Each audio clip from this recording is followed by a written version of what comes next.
Welcome to another edition of How to Fix It Yourself with Dave and Dave. Today we're going to be working on the 2001 Pathfinder.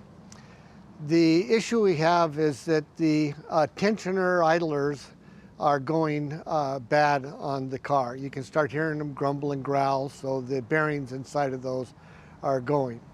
So today we're going to replace those. We're going to go ahead and do a full replacement. About 70,000 miles ago, I did kind of a fix it myself type of a replacement by just replacing the bearings. But this time I'm going to replace it with a factory part, just because it's getting to that point where it needs to be totally rebuilt properly with the proper parts. So that's what we're going to be doing today. I think you'll find it very useful and helpful. Again, this is one of those things that can be helpful on many cars. Now, just as a caution, or just as a piece of information, many cars, especially American cars, will have a spring tensioner. A lot of foreign cars will have a idler that you have to manually adjust, and it'll have some kind of an adjustment screw or a method of rocking it and tightening a bolt to get it tensioned properly. Now, this particular one that we have from Nissan has a tensioner screw to put the tension on the belt. So we've got to loosen the screw, and then we've got to take off a complete bracket. But we'll show you how that goes. And let me grab the part real quick and we'll take a look at the part. All right, so this is what the part looks like that we're going to be putting in.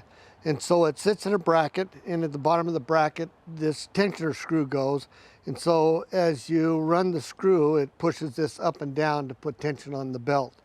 And so this whole assembly is going to get replaced in the positioning bracket that's mounted on the engine. So that's the program we're going to do today. Again, many cars have the same sort of tensioner system, so this will at least help give you an idea of how to do a full replacement on your tensioner. So the tensioner on the driver's side, which is for the air conditioner compressor, is this one right here. So this is one we're going to be replacing right there. Yeah, and so this is the other one we're going to replace, which takes care of the power steering and the alternator. So those are the two that we're going to replace today. We need to get on this bolt, on this nut right there, and loosen it. So now you can see that we've got it loose. And once we have it loose, so the first thing we need to do is we need to loosen up the tensioner. And once you kind of get the start on it, it actually works pretty well because the belt is helping to push that down. So we just need to get that loosened up. Go ahead and work it down. And once we have it loose, then we go ahead and get on the tensioner and start taking the tension off of. That's all we need to do there. Just take that on down.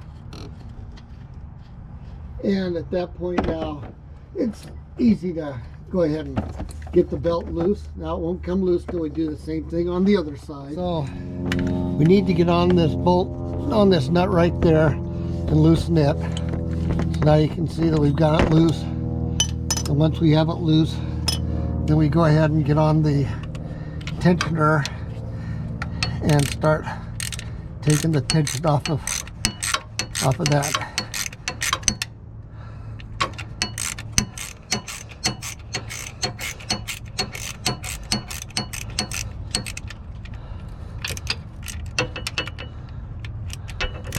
Okay, so once we have that all loose,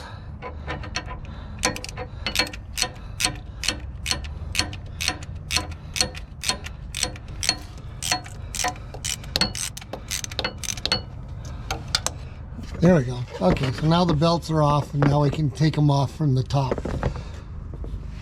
All right, so we'll take the belts off next. Come on.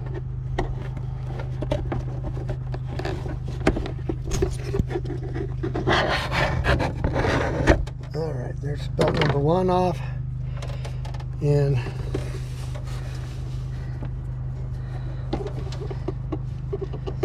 belt number two just drops right down through there.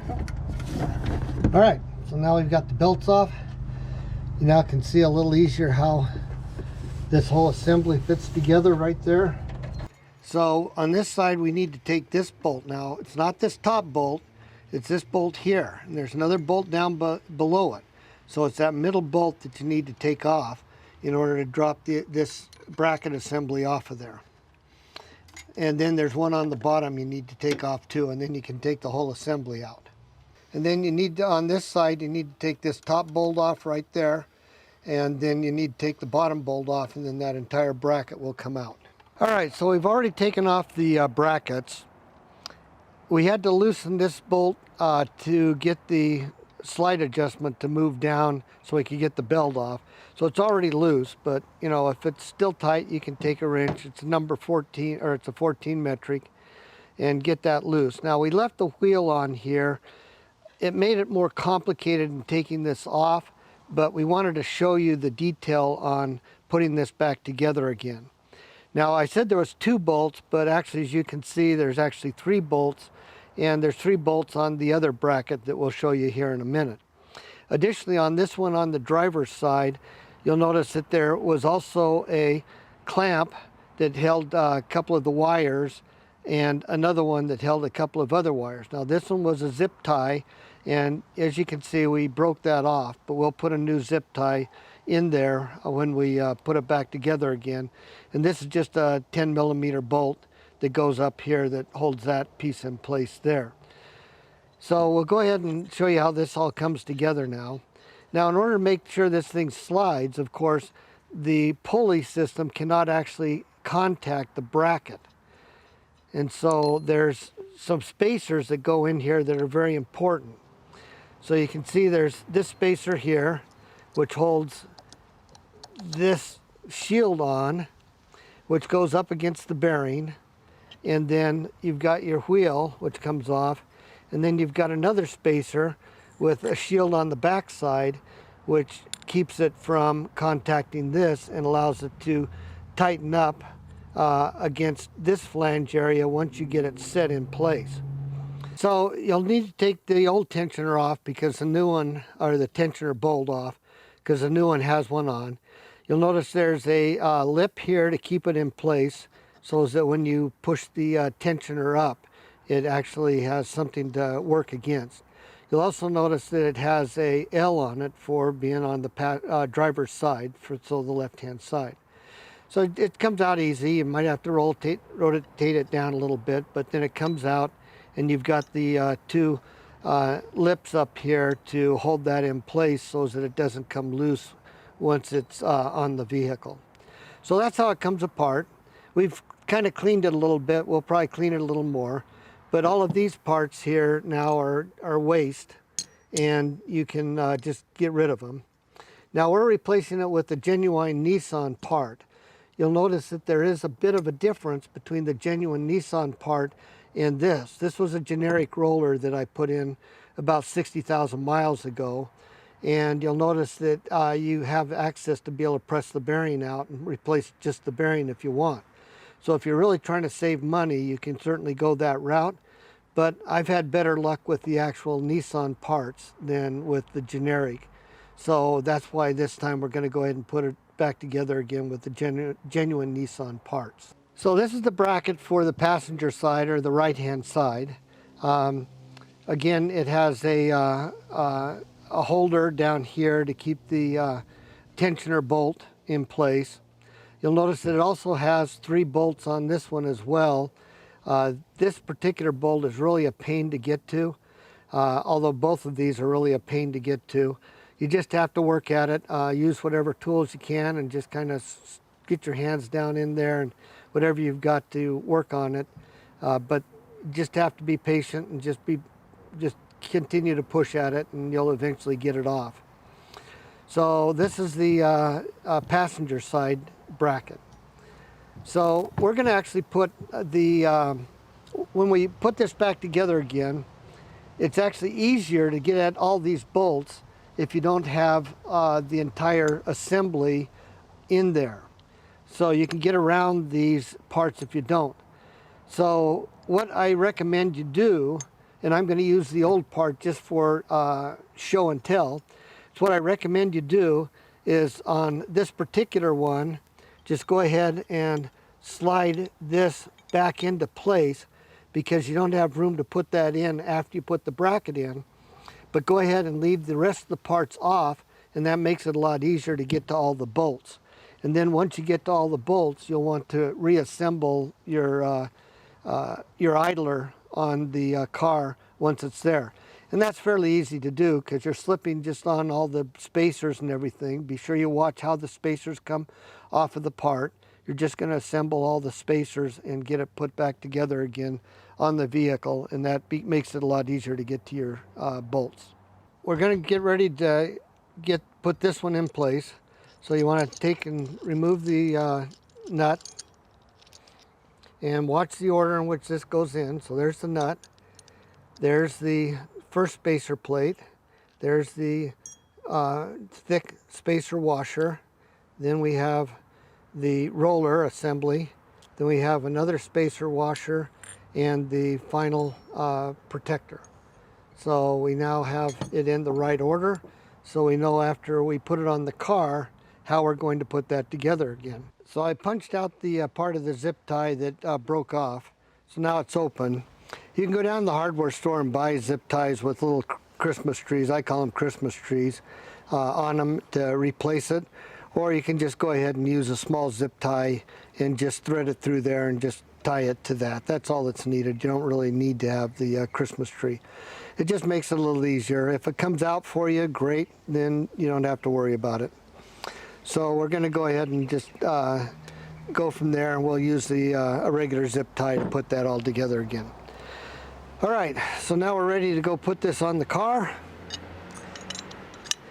And we'll go ahead and do this one first, and then we'll go driver's side first, and then we'll do the passenger side after that.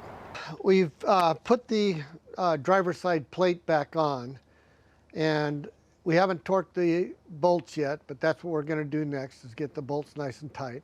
We've left the tensioner wheel off, and this time you can see that it's much easier to deal with the bolts with the tensioner wheel off. Now, we left it on because we wanted to show you the sequence of it coming apart. And yeah, I suppose we could have taken it apart properly and pulled the bolts and then put it all back together again on the table to show you how the parts come apart.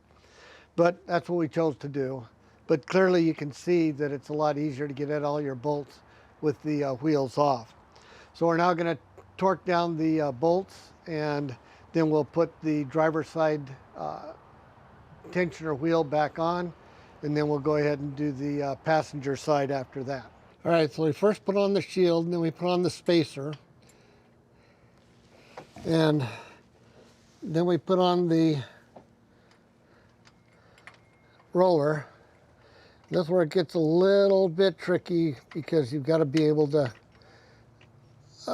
get that to go onto the shaft. There it goes. Now we put on the next spacer. Again, you have to kind of make sure you keep things pulled together. Then the shield, and then the nut goes on.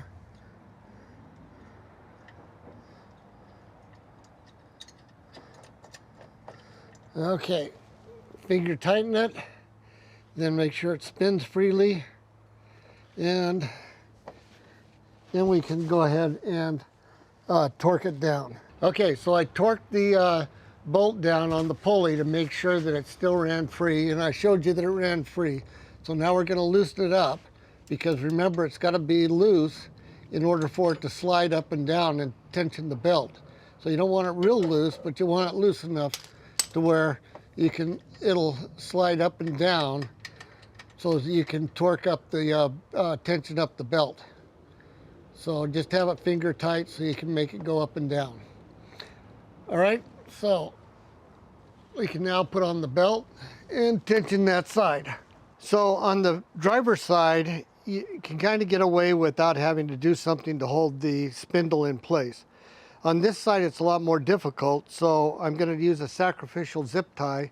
We're going to hold it in place with a zip tie till we get this bolted into the vehicle. So that'll keep us from having to fight with this while we're trying to get the bolts all lined up and get the bolts put in. So now we're going to put the outside spacer on. And we're going to put the shield on. And now we're going to get the bolt on.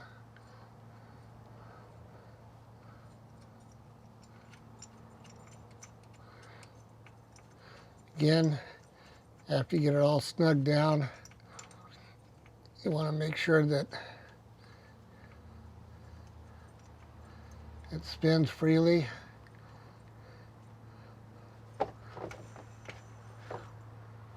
All right.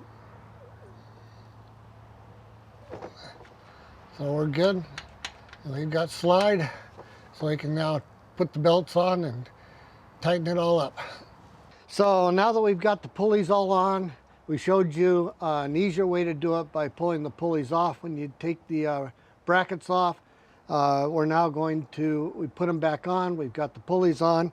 So before we tighten everything up, we've got to put the fan belts on. Now clearly, if you're not replacing the pulleys, this is just how you replace the fan belts. You loosen up the outer nut on the pulley, then you do the adjustment screw to loosen it up and bring it down so you have some slack in your fan belt, and then you take the old fan belt off and put the new one on. So we're going to go ahead and put the new ones on. Clearly, if you're replacing your tensioners, you're going to want to put on brand new belts at the same time. It only makes sense. The way you determine when it's tight enough is what your deflection is on this point in the belt and on this point on this belt. And so we need to tighten those up and start looking for it. You want about a 1/16 of an inch deflection, 1/8 to a 1/16 of an inch deflection on the belts.